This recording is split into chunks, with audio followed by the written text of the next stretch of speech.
As we speak, the United Nations General Assembly is in session. Leaders from all over the world have made their way to New York to represent their countries, take part in debates and discussions, and address some of the most challenging issues that the world faces today. One of these issues is the fate of Afghan women. Ever since the Taliban took over Afghanistan in 2021, women have had their voices silenced, quite literally. The issue was highlighted by the American actor Meryl Streep, and her speech is going viral. Take a look at this first. Today, in Kabul, a female cat has more freedoms than a woman.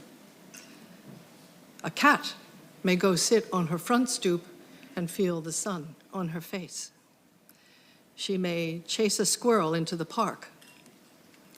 A squirrel has more rights than a girl in Afghanistan today because the public parks have been closed to women and girls by the Taliban.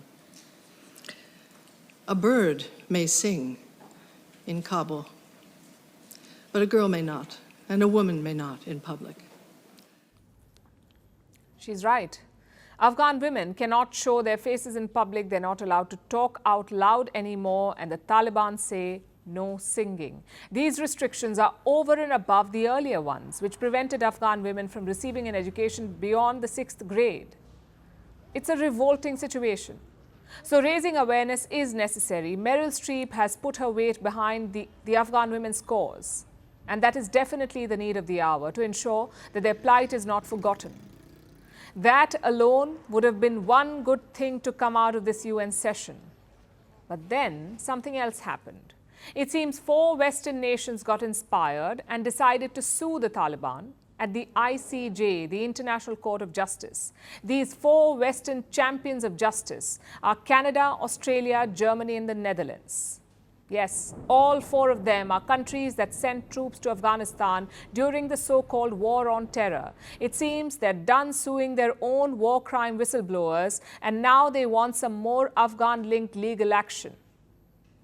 But let's put aside that irony for a second and look at the case that these nations are pursuing. The 4 Western countries are suing the Taliban for violating a human rights treaty called the Convention on the Elimination of All Forms of Discrimination Against Women. Think about that name for a second. Convention on the Elimination of All Forms of Discrimination Against Women. Does that sound like something the Taliban would sign? Of course not. They'd never signed this convention. But the Western-backed Afghan government did back in the year 2003. Now here's the kicker. These 4 Western countries are suing the Taliban for violating a convention they did not sign. And these countries have not recognized the Taliban government. They don't think of it as legitimate. But they say that since the Taliban control Afghanistan, they're obliged to uphold old treaties. Again, think about that for a second.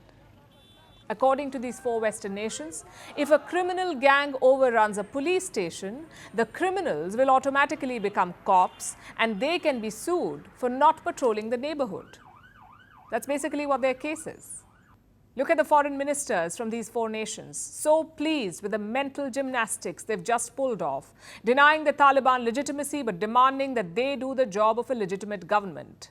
And this is not even the best part.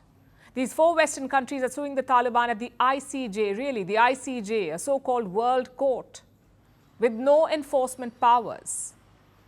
Let's look at how that will go.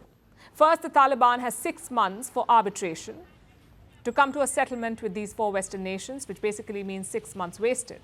After that, the ICJ will take up the case. The court spends about 4 years on a case on average. So 4 years of talk while Afghan women remain silent. Then there will be an ICJ verdict. Let's assume that the court finds the Taliban guilty. What will the judges do? Will they intensify their hand-wringing? Send a strongly worded letter, perhaps? What else can they do?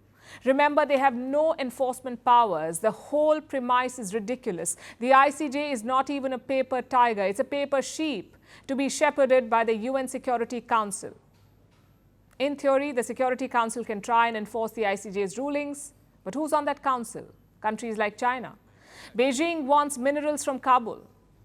So, of course, they will veto anything that the ICJ says. All the Taliban has to do is bribe China with a mine or 2, and they can continue to oppress Afghan women for generations to come. The thing is, Afghanistan needs real action, not Western nations trying to role play as the four horsemen of women empowerment, and definitely not another farce at the ICJ.